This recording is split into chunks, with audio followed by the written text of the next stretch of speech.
दोस्तों, कांग्रेस के वरिष्ठ नेता प्रियंका गांधी के फिलिस्तीन के मुद्दे पर घिरने के बाद अब प्रियंका गांधी के नए सियासी दावों के साथ सामने आई है। इस बार उन्होंने बांग्लादेश को लेकर एक खास संदेश दिया है। संसद में प्रियंका गांधी जब पहुंची तो उनके हाथ में खास बैग था जो अब चर्चा का विषय बन गया है। आखिर ये बैग क्या है, बांग्लादेश से इसका क्या कनेक्शन है और प्रियंका गांधी ने यह मुद्दा क्यों उठाया, आइए जानते हैं इस खबर को पूरे विस्तार से। दोस्तों, सबसे पहले बात करते हैं फिलिस्तीन मुद्दे की। हाल ही में प्रियंका गांधी ने फिलिस्तीन इजराइल विवाद पर एक बयान दिया था जिसमें उन्होंने फिलिस्तीन के समर्थन में अपनी बात रखी। उनके इस बयान के बाद सोशल मीडिया पर बवाल मच गया। विपक्षी दलों और कई राजनीति विशेषज्ञों ने इस बयान को लेकर सवाल उठाए। भाजपा ने तो प्रियंका गांधी के फिलिस्तीन समर्थन को भारत के खिलाफ बताकर कांग्रेस पर निशाना साधा।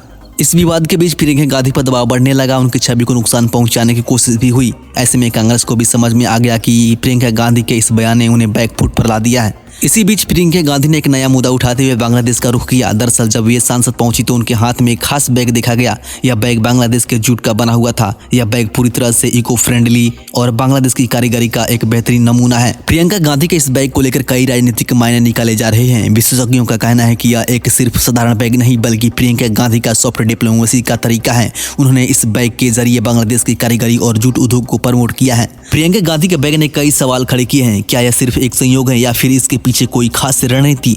कांग्रेस के सूत्रों का कहना है कि प्रियंका गांधी ने जानबूझकर इस बैग का इस्तेमाल किया ताकि वह एक खास संदेश दे सके। पहला संदेश, बांग्लादेश से रिश्ते सुधारने का संकेत। बता दें कि बांग्लादेश भारत का पड़ोसी देश है और दोनों देशों के बीच ऐतिहासिक संबंध रहे हैं। प्रियंका गांधी ने इस बैग के जरिए बांग्लादेश की कारीगरी को सहारा है जो एक सकारात्मक संदेश है। दूसरा संदेश, स्वदेशी और इको फ्रेंडली उत्पाद का समर्थन। प्रियंका गांधी का यह कदम भारत में इको फ्रेंडली उत्पादों को बढ़ावा देने का एक तरीका माना जा रहा है। तीसरा संदेश, सियासी दांव।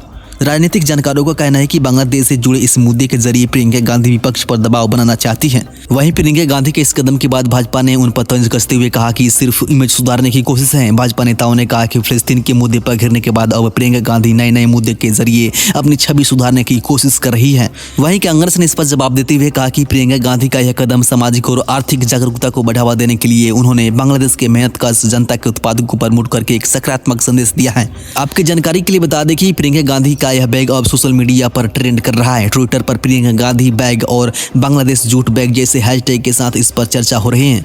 कई लोग इसे प्रियंका गांधी के स्मार्ट पॉलिटिक्स कर रहे हैं तो कुछ इसे इमेज कंट्रोल की रणनीति मान रहे हैं।